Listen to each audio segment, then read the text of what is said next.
Mu myaka ijana y'ikinyejana cya 20 habayeho intambara nyinshi, ariko havuyemo ebyiri ziswe z'isi, hashingiye ku buryo ibihugu bikomeye n'abambari babyo bazihuriyemo bagangana bya nyabyo.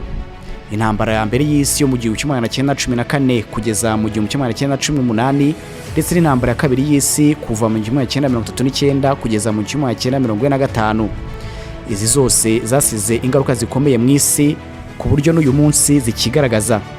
Kimwe mu byasizwe n'izi ntambara, by'umwihariko ku ntambara ya kabiri, ni intwaro zitabagaho mu isi nk'iziswe intwaro kirimbuzi zahungabanyije ikiremwa muntu ku buryo kuva zabaho kugeza uyu munsi ari ikimenyetso cy'imbaraga zikomeye ku bihugu bizitunze.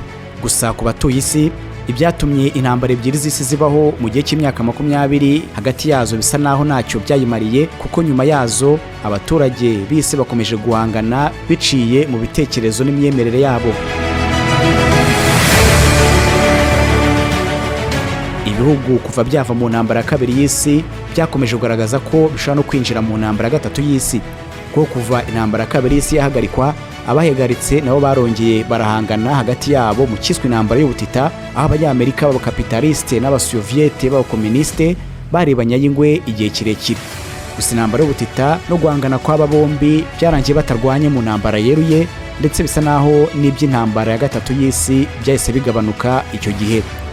Ariko muri uyu mwaka wa 2022 abatuye isi bongeye kandi kwinjira mu bihangayikishije, ndetse banahangayikira isi yabo batuye kandi bakunda, bavuga ko ishobora kwinjira mu ntambara gatatu yayo, batekereza ko yaba ari isenya burundu ndetse isi kibagirana ikavaho.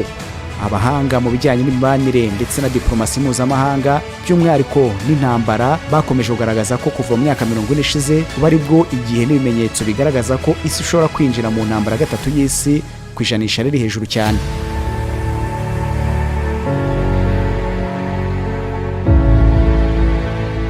Abasesenguzi n'impuguke kuri politike mpuzamahanga bagaragaza ko uyu munsi intambara ishoboka, babishingiye ku buryo guhangana no kutumvikana mu isi guhagaze muri iki gice cya mbere cy'umwaka 2022, aho ibihugu bikomeye mu isi mu bukungu buhambaye n'igisirikare gikomeye biri kugaragaza kutumvikana, ndetse ntibinatinye kuvuga ku mugaragaro ko byakwinjira mu ntambara bikarwana bigahangana. Uretse n'ibyo kandi kuvuga ku mugaragaro, ahubwo bimwe muri byo byanabishyize mu bikorwa byinjira mu ntambara, ndetse ibindi bigaragaza kwitegura mu zindi ntambara.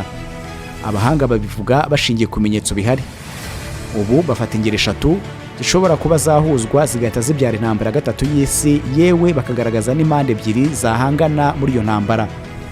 Urugero rwa mbere bafata, bagaragaza ko ubu isi iri mu bikomeye byatuma havuka intambara gatatu, bashingiye ku ntambara yatangijwe n'Uburusiya muri Ukraine.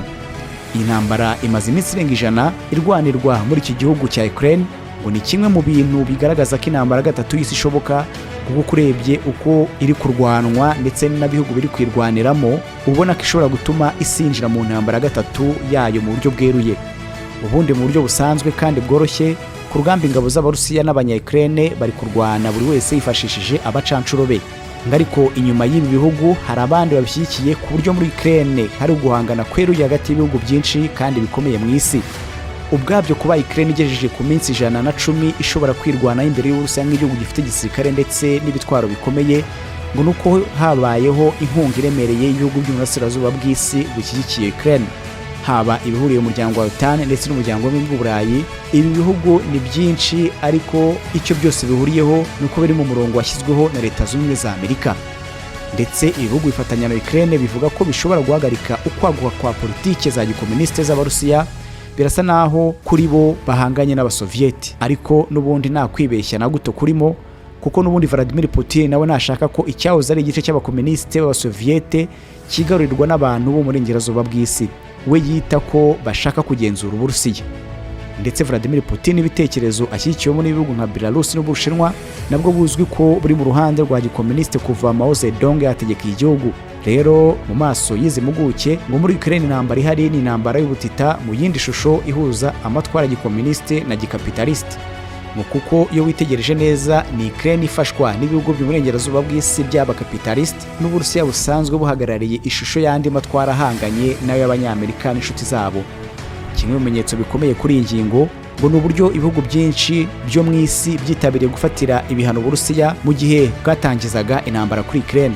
gufata ibihano byabaga nko kuzima cyangwa gucana itara bikozwe na Leta Zunze Ubumwe za Amerika, kuko yafashe umwanzuro maze umubare w'ibihugu urakurikira ku buryo kuri benshi Leta Zunze Ubumwe za Amerika ziramutse zinjiye mu ntambara, umubare munini w'ibindi bihugu nabyo byayikurikira bikayinjiramo. Leta Zunze Ubumwe za Amerika zisanzwe zifite abafatanyabikorwa benshi, kandi bigenze bityo abayikiye Uburusiya ntibakwifata amapfubyi nabo babutabara uhereye ku bihugu by'Ubushinwa. Ngo rero birashoboka cyane ko mu buryo butandukanye intambara iri kubera muri Ukraine ishobora kuba intangiriro y'intambara gatatu y'isi. Abasesenguzi bagaragaza ko isi ishobora kwinjira mu ntambara biturutse mu kindi gice cy'isi kitari kure y'Uburusiya na Ukraine, aricyo cy'uburasirazuba bwo hagati. Naho hashobora kuba impamvu y'intambara gatatu y'isi, kuko ubu aka kanya birugaragara ko naho hari umutekano muke n'amakimbirane, uretse kutumvikana kwa Israel na Palestine kuhahora kuva mu myaka 74 ishize.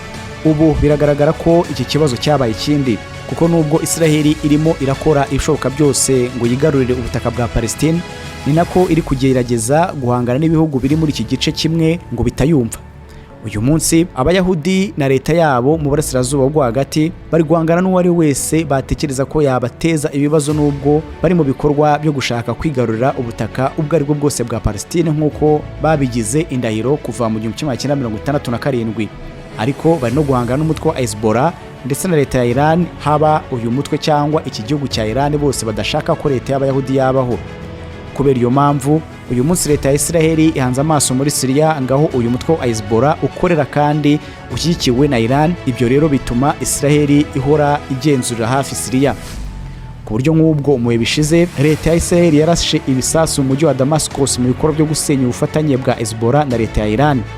Ibisasu byarashwe mu gice giherereyemo ikibuga cy'indege mpuzamahanga cya Damascus, ku buryo cyangiritse bikomeye bigatuma gifunga n'imiryango yacyo kugira ngo kibanze gisanwe. Ndetse ibisasu bya Israel byanakomerekeje abaturage. Leta ya Syria yavuze ko ubwo ari ubushotoranyi kandi ko nayo yiteguye kwirwanaho. Al Jazeera ya televiziyo mpuzamahanga y'Abarabu yatangaje ko Israel yarashe ku ngabo za leta ya Syria, yo yemeza ko zifashwa na Hezbollah ndetse na leta ya Iran mu migambi yo kugirira nabi Israel. Ibi bikimara kuba, Ambasaderi w'Uburusiya muri Syria yavuze ko uku kuvogerwa bidakurikije amategeko mpuzamahanga kudakwiye kwihanganirwa. Ku rundi ruhande ngo si ubwa mbere ibi Israel bikora, kuko kuva intambara yatangira muri Syria mu 2011 Israel yakomeje kujya irasa muri Syria by'umwihariko ku ngabo za leta. Ngo Israel ibikora kugira ngo ibangamire ukwagwa kw'ibihugu kwa Iran mu karere k'uburasirazuba bwo hagati. Ibi rero mu maso y'abasesenguzi ba politike mpuzamahanga bakagaragaza ko muri iki gihe ndetse no muri iki gice ari ahantu hashobora gutuma intambara gatatu y'isi baho, kuko ngo Israel ishyigikiwe na Leta Zunze Ubumwe za Amerika iramutse ikozanyijeho na Syria ishyigikiwe na Iran n'Uburusiya, ngo umuriro wakwaka isi ikinjira mu ntambara ikomeye. Uretse ibyo, ahandi abahanga muri politike mpuzamahanga bagaragaza ko haturuka intambara ni mu bice byo muri Aziya no muri Pasifika, aho muri iyi minsi hari kugaragara uguhangana gukomeye hagati y'ibihugu bihari, yaba ibya Leta Zunze Ubumwe za Amerika, Australia, Ubuyapani biri kumwe. Ubuhinde nabwo buhanganye n'Ubushinwa, aho ubu ikirwa cya Taiwan gishobora kuba indi mpamvu yatuma habaho intambara gatatu y'isi, kuko ibihugu ubu birakomeye bifite amafaranga n'igisirikare ku buryo birwanya hacu wambaye, ndetse kurwana kwabo byatuma ibindi bihugu bitandukanye mu isi bifata uruhande intambara igakomera. Ahantu hatatu rero niho ingenzi abahanga bagaragaza ko ariho hatuma uyu munsi isi yaba yegereye kuba habamo intambara gatatu y'isi kuruta mu bihe bishize. Ariko nanone ikizimuguke zihuriraho kandi zishingiraho ngo nuko mu buryo butunguranye ahantu hose hashobora kongezanya hagahita hohereza isi yose mu ntambara y'isenya rihambaye ritaragerwaho na rimwe kuva ikiremwa muntu cyagera ku isi. Ngo kuko birashoboka ko intambara iri hagati y'Uburusiya na Ukraine yakongeza ibibazo byo kutumvikana mu Burusiya bwo hagati, naho rugahana inkoyoyo. Ngo noneho Taiwan nayo igatangizwaho intambara y'Ubushinwa na Amerika. Ngo noneho Taiwan igatangizwaho intambara n'Ubushinwa, Amerika ikatabara, bigahita bihinduka gatogo. Maze Leta Zunze Ubumwe za Amerika, Ubwongereza, Ubuyapani, Australia na Israel ku ruhande rumwe zigahangana n'urundi ruhande rwaba rurimo Uburusiya, Ubushinwa, Iran, ndetse ngo ibyahita bituma ibihugu bya Korea zombi bisanzwe birebana y'ingwe nabyo byahita byubura intwaro bigahangana hagati yabyo, aho Korea y'Epfo yajya ku ruhande rw'Abanyamerika naho Korea ya Ruguru ikajya ku ruhande rw'Uburusiya bisanzwe bifitanye umubano wihariye. Abahanga bakerekana ko no muri Afurika ahora amakimbirane hagati y'ibihugu cyane cyane ajyanye n'imipaka n'amoko ngo nabyo bishobora guhita byitwaza ababosi babyo basanzwe babiha inkunga baba bari kurwana nabyo bigafata uruhande, ngo nabyo byahita byishora mu ntambara byafashe uruhande ariko binapfa izindi mpamvu zisanzwe zihari mu bihugu bya Afurika birimo izo twavuze haruguru yaba imipaka n'amoko. Igice cya Amerika y'Epfo kibarizwamo abacuruzi b'ibiyobyabwenge ndetse n'abacuruzi b'intwaro zitemewe n'amategeko ngo nabo bahita bashaka uko bakorera amafaranga muri ako kavuyo ndetse no muri iyo ntambara ku buryo ako kanya nk'ako guhumbya isi yakwisanga mu ntambara gatatu y'isi.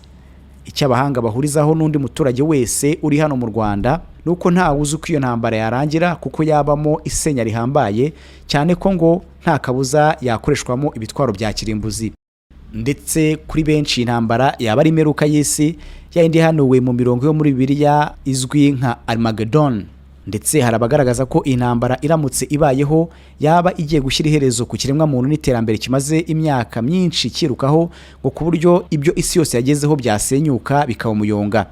Ikiremwa muntu ngo cyasura mu mibereho nk'iyo cyahozemo mu myaka irenga 10,000 ishize.